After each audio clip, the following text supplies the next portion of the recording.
અખીરાજ બના પાર્ટી બધે ગૌરક્ષે મળી આ ગાડી પાડવા માટે પથ્થર માર ગયો છે। આ ગૌરક્ષ કયો ગૌરક્ષ છે? આ મોબ્સલિંગ કહેવાય। આ કોઈ ગૌરક્ષ નથી। આ માણસ મારી લેવા ખાવાનું છે બધું। અરે આને લાગે જોઈ લો તમે, આ માણસ મરી ગયો છે। બે ભેંસો ભરીને ગાડી જતી હતી, એમાં આ કયો મહાજન કહેવાય? આ મહાજન કયો કહેવાય? મહાજન કયો? दो भैंस से भी इंसान की ज़िंदगी बहुत सस्ती है।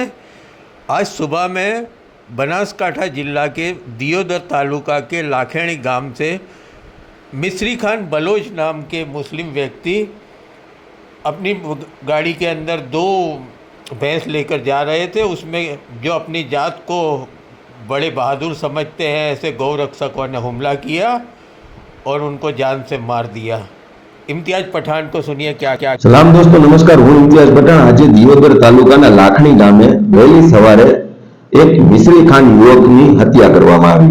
आ हत्या ए माटे करवामां आवी के मिस्री खान पोताना वाहननी अंदर भैंसो लईने जता हता अने गुजरातना कहेवाता कथित गौरक्षको जे पोताने जीव दया प्रेमी कहे छे, हवे कया जीवनी वात करे छे आपणे नथी समजी शकता। एना मते तो जानवर करता इंसाननो जीव कोई मायने राखतो नथी, एटले आ युवकनी हत्या करवामां आवी। हवे मारी आ वात सांभળી અને ઘણા બધા એવા મહાન લોકો તર્ક કરશે કે ભાઈ એમને એ જાનવરો લઈને ક્યાં જતા હતા અને એ તો એમનું કામ છે। આ દેશની અંદર કાયદો વ્યવસ્થા અસ્તિત્વમાં છે। સાથે સાથે આ કહેવાતા ગૌરક્ષકો દ્વારા ગઈ 5 તારીખે અમદાવાદ મ્યુનિસિપલ કોર્પોરેશને જે નામદાર કોર્ટના હુકમ બાદ નિભાવ માટે જે જાનવરો મોકલવામાં આવ્યા એમાં પોલીસ પ્રોટેક્શન સાથે હતું, એસઆરપી નો બંદોબસ્ત સાથે હતું। તેમ છતાં એસઆરપી કર્મીની એસઆરપી પોલીસ કર્મીની વર્દી આ કહેવાતા ગૌરક્ષકોએ વિસ્તારમાં ફાડી નાખી અને એમની ઉપર હુમલો કર્યો।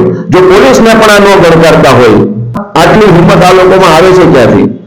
આજે એક યુવકનો જીવ માત્ર એ ભેંસને જે લઈને જતા હતા એ શા માટે લઈને જતા હતા એમને ખબર નહીં હતી, પણ કોઈ પણ શંકાના આધારે એ વ્યક્તિનો જીવ લઈ લીધો, એમની ઉપર હુમલો કર્યો અને આજે એ વ્યક્તિ એ મુસલમાન આજે આ દુનિયામાં નથી। છાસવાળા આ વિસ્તારની અંદર આ ઘટનાઓ ઘટે છે તો શું પોલીસ આની અંદર આવા લેભાગુઓને છાવરે છે? પોલીસ ઉપર હુમલા થયા પછી પણ જો આ લોકોની આટલી હિંમત હોય તો એક યુવકનો જીવ લઈ લે। અને આ ઘટના એક જ મહિનાની બંને ઘટના હું બોલું છું। ભૂતકાળની અંદર પાણીની કુટીઓની અંદર નાખી નાખીને યુવકોને માર માર્યા છે। 6 મહિના સુધી ઉપર ના થઈ શકે એવી રીતે એમને માર મારવામાં આવ્યા છે। નામદાર કોર્ટની અંદર એમાં 307 દાખલ કરવા માટે અમારે નામદાર હાઈકોર્ટ સુધી જવું પડ્યું છે। તો પોલીસ શું આવા લોકોને છાવરે છે કે પોલીસને પણ ક્યાંક ઉપરથી ફોન આવે છે? રાજ્યની કાયદો વ્યવસ્થાની જવાબદારી જેના સિરે છે એવા રાજ્યના ગૃહમંત્રી શ્રીને હું કહેવા માંગુ છું, રાજ્યના પોલીસ વડાને હું કહેવા માંગુ છું કે આ પ્રકારના લેભાગુ ઉપર કડકમાં કડક કાર્યવાહી કરી અને આ કોકના છોકરાઓના જીવ જાય છે એને આપને બચાવવા જોઈએ, તો જ આપ કાયદો વ્યવસ્થામાં સફળ થયા થાઓ। નહીતર તો આવી બાબતોમાં જો આપની પોલીસ ઉપર હુમલા થતા હોય અને એ બાદ એવા જ પ્રકારની ઘટનાઓની અંદર આરોપીઓ ફરીવાર જે એક યુવકનો જીવ લઈ લેતા હોય તો તમને ખરેખર તમને શરમજનક વાત છે। તમારા માટે આ કાયદો વ્યવસ્થાની સ્થિતિ જાળવવામાં તમે લોકો નિષ્ફળ ગયા છો। કોઈ વ્યક્તિનો કોઈ યુવકનો જીવ એટલો સામાન્ય છે કે ગમે તે બે ભાગુઓ આવીને એમની ઉપર હુમલા કરીને એમને મારી નાખે? પોતાને પશુ પ્રેમી કહેતા આ પ્રકારના લોકો જાનવરને બચાવવા માટે કરીને કોઈ યુવકનો જીવ લઈ લે? આટલી હદે ગુજરાતની કાયદો વ્યવસ્થાની સ્થિતિ કથળી ગઈ છે। અને તમારા પોલીસ કર્મીઓ ઉપર તમારા એસઆરપીના કર્મીઓની વર્દીઓ ફાડી નાખે એ પ્રકારની ઘટનાઓ સામે આવ્યા પછી તો તમારા પેટનું પાણી હલતું નથી। અને આ પ્રકારની ઘટનાઓ બંધ થવા માટે કરીને આનામાં કડકમાં કડક કાર્યવાહી કરવી પડશે, આમાં કડક નિર્ણયો લેવા પડશે। અને સાથે સાથે આ પ્રકારના લોકોને છાવરવા વાળા, આમની ઉપર હાથ રાખવા વાળા, આમને પ્રોત્સાહન આપવા વાળા લોકોને પણ આજે વિચાર કરવો પડે કે આ ગુજરાતના યુવકોના જીવ સાથેના ચહેરા છે, આ એમના મા બાપની ભાઈ સાથેનો સીધો સંબંધ છે।